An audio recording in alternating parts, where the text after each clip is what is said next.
और चलिए master stroke में आगे बढ़ते हैं और इस समय की बड़ी खबर आपको बता देते हैं। दिल्ली हिंसा के सिलसिले में पुलिस ने एक और आरोपी को गिरफ्तार किया है। इस शख्स का नाम गुलाम रसूल गुल्ली है। गुल्ली पर आरोप है कि सोनू चिकना को हथियार इसी ने सप्लाई किया था। इसके साथ ही सलीम चिकना भी पुलिस के शिकंजे में है। ये तस्वीर हम आपको दिखा रहे हैं गुलाम रसूल उर्फ गुल्ली की, जिस पर आरोप है कि उसने सोनू चिकना को हथियार मुहैया कराया था। सोनू चिकना का जो भाई है उससे एक दिन पहले सलीम चिकना वो भी गिरफ्त में है पुलिस की। दिल्ली दंगे में ये बड़ी गिरफ्तारी मानी जा सकती है गुलाम रसूल की, क्योंकि हथियार की सप्लाई करने का सीधा लिंक गुलाम रसूल उर्फ गुल्ली से जुड़ रहा है। ये वही सोनू चिकना है जो हथियार लहराता हुआ दिल्ली दंगों की जो तस्वीर आई थी जहांगीरपुरी से, उसमें साफ देखा जा सकता था। तो दिल्ली दंगों के बांग्लादेश कनेक्शन की पड़ताल के बाद अब पाकिस्तान की अफगानी साजिश का पर्दाफाश करेंगे। जम्मू कश्मीर में सुरक्षा एजेंसियों को आतंकवादियों के पास ऐसे हथियार और उपकरण मिले हैं जिससे सुरक्षा एजेंसियां भी हैरान हैं। दरअसल ये ऐसे एडवांस डिवाइस हैं जो पाकिस्तानी सेना तक के पास नहीं है, बल्कि इनका इस्तेमाल अमेरिका और नेटो की सेनाएं करती हैं।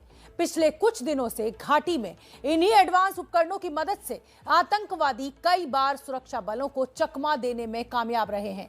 मास्टर स्ट्रोक में इस खतरे को लेकर हमने 5 दिन पहले यानी 14 अप्रैल को ही आगाह किया था और अब घाटी से आई रिपोर्ट में यह अंदेशा हकीकत में बदल गया है। घाटी में कैसे पहुंच रहे हैं मेड इन अमेरिका हथियार, हमारी इस रिपोर्ट को देखिए और समझिए।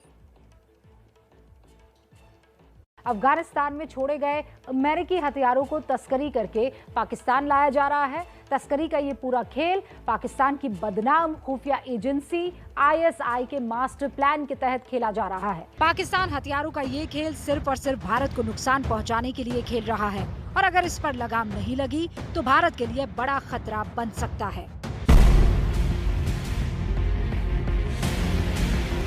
सिर्फ 5 दिन पहले ही ABP न्यूज ने इस खतरे से आगाह किया था और अब यह आशंका सच साबित हुई है। अफगानिस्तान से जिन मेड इन अमेरिकी हथियारों के कश्मीर पहुंचने का डर था वो अब घाटी पहुंच चुके हैं।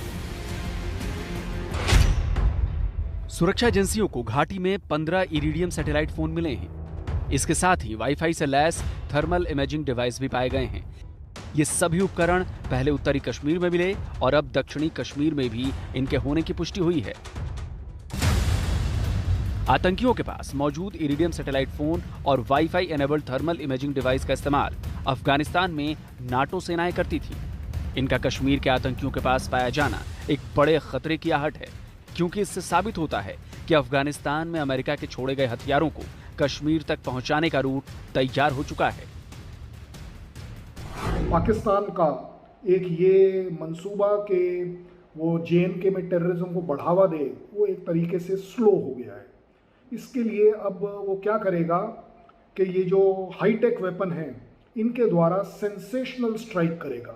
कम स्ट्राइक लेकिन बहुत बड़ी कैजुअल्टी, बहुत बड़ा नाम, कोई बड़ा टारगेट चूज कर पाएगा क्योंकि हाईटेक वेपन्स हैं। हालांकि सुरक्षा एजेंसियों का मानना है कि अब तक पाए गए उपकरणों से बड़ा खतरा नहीं है, लेकिन ये आतंकियों के लिए काफी मददगार साबित हो सकते हैं।